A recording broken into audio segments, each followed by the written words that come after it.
What kind of child looks at a world ruled by kings and believes he belongs above them? What kind of boy, mocked for his accent and far from home, dares to imagine armies marching at his command? And when ambition begins that early, who can stop it? In 1769, on the rugged Mediterranean island of Corsica, a boy was born, just months after the island became part of France. His name was Napoleon Bonaparte. He was not born into great wealth. His family belonged to a minor nobility, respected but not powerful. At 9 years old, Napoleon left Corsica for military school in mainland France. It was a harsh transition. He spoke French with a thick accent. He was quiet, serious, and often ridiculed by classmates. But isolation became his training ground. While others socialized, he studied. He read about conquerors like Alexander the Great and Julius Caesar, men who reshaped history before the age of 30. Young Napoleon began to see his life not as ordinary, but as unfinished. He did not yet have power, but he had vision. By the time Napoleon became a young officer, France was trembling. In 1789, the French Revolution exploded. High taxes, food shortages, and inequality pushed ordinary citizens into the streets. The Bastille prison fell. Royal authority collapsed. Eventually, King Louis XVI was executed. France declared itself a republic, promising liberty and equality. But revolution also brought fear, political violence, and war. Monarchies across Europe worried that revolutionary ideas would spread to their lands. France needed strong military leaders. Napoleon, trained in artillery and skilled in mathematics, understood positioning and timing better than most. But could a young officer really rise from the chaos and change the fate of a nation? In chaos, he saw opportunity. History had cracked open. He stepped inside. In 1793, at the Siege of Toulon, Napoleon's strategic placement of artillery forced enemy forces to retreat. He was just 24 years old. Yet his performance earned him promotion to general. Soon, he was sent to lead the French army in Italy. His troops were underfed and poorly equipped, but Napoleon moved them with speed and confidence. He separated larger enemy forces and defeated them one by one. His campaigns relied on surprise, mobility, and decisive attacks. Military academies still study his Italian campaign because it changed how wars were fought. Soldiers admired him because he shared their hardships and promised them victory. With each success, his confidence grew, and so did his reputation. He once said, "Impossible is a word to be found only in the dictionary of fools." In 1798, Napoleon launched an expedition to Egypt, aiming to weaken Britain's trade routes to India. Egypt symbolized ancient power and knowledge. Alongside soldiers, he brought scientists and scholars, showing that his ambition extended beyond the battlefield. French researchers discovered the Rosetta Stone during this campaign, which later helped unlock the secrets of ancient Egyptian writing. It was a remarkable scientific achievement. Yet the campaign also revealed limits. The British Navy, led by Admiral Horatio Nelson, destroyed much of the French fleet at the Battle of the Nile. Napoleon's army was stranded. Though the expedition did not secure long-term victory, it strengthened his image in France as bold and visionary. When political instability deepened back home, he returned at exactly the right moment. By 1799, France's government was weak and unpopular. Napoleon joined a coup that overthrew it and became first consul. Though France remained officially a republic, real authority now rested with him. As leader, he focused on reform. He reorganized schools to train future leaders. He established the Bank of France to stabilize the economy. Most significantly, he introduced the Napoleonic Code. This legal system guaranteed equality before the law for men, protected property rights, and ended many feudal privileges. But could one man's vision truly reshape an entire nation?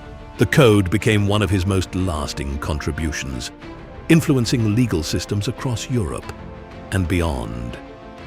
Napoleon was proving he could govern as effectively as he could fight, but governing was not enough. In 1804, inside Notre Dame Cathedral, Napoleon crowned himself Emperor of the French. By placing the crown on his own head, rather than allowing the Pope to do it, he sent a message. His authority came from achievement and national will, not inherited divine right. Europe reacted with alarm. Coalitions formed to stop him. Yet Napoleon continued to win. In 1805, at the Battle of Austerlitz, he defeated combined Russian and Austrian forces in what is often considered his greatest military triumph.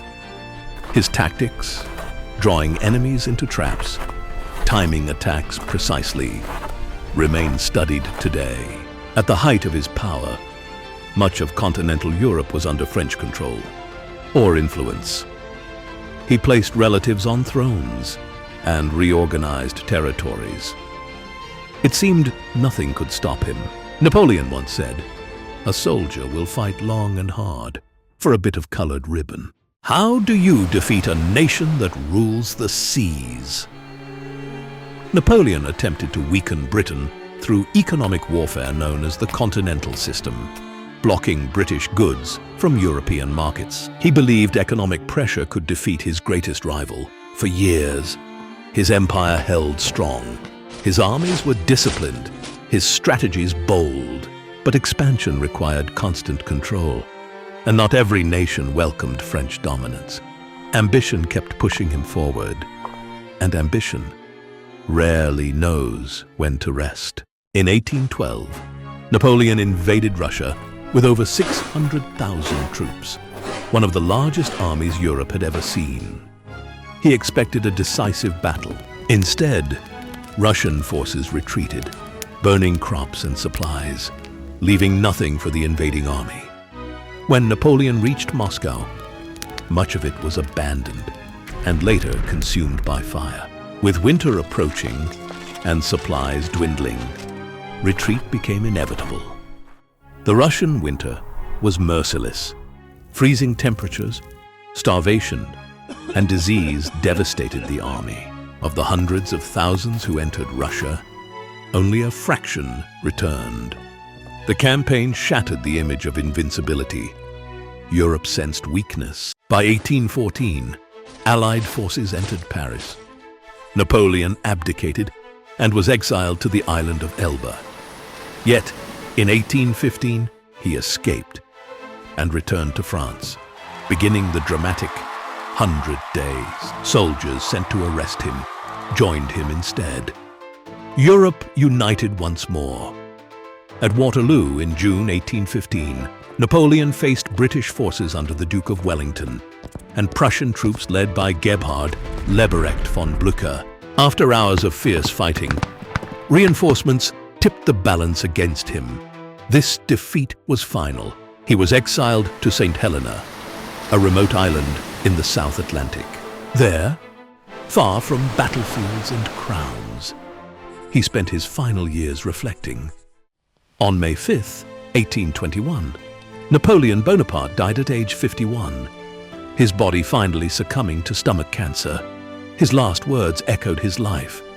France, army, head of the army, Josephine, a final testament to the world he had conquered and the passions that defined him. Napoleon's story did not end with his exile. His legal reforms shaped modern civil law. His belief in merit over birth influenced military and governmental systems. His campaigns spread ideas of nationalism that reshaped Europe. Yet his wars caused immense suffering and loss of life. His ambition built institutions and destroyed armies. So, what do we learn from him? That talent can rise from humble beginnings. That discipline and education can open extraordinary doors. But also, that ambition without restraint can lead to ruin. If you had his intelligence and opportunity, would you have known when to stop? Would you have chosen reform over conquest? Would you have marched into the snow? Napoleon reshaped Europe. His victories changed borders. His laws changed societies. His failures changed history. More than 2 centuries later, his name still echoes, not only as a conqueror, but as a lesson, a reminder that greatness is powerful, and power without wisdom is fragile.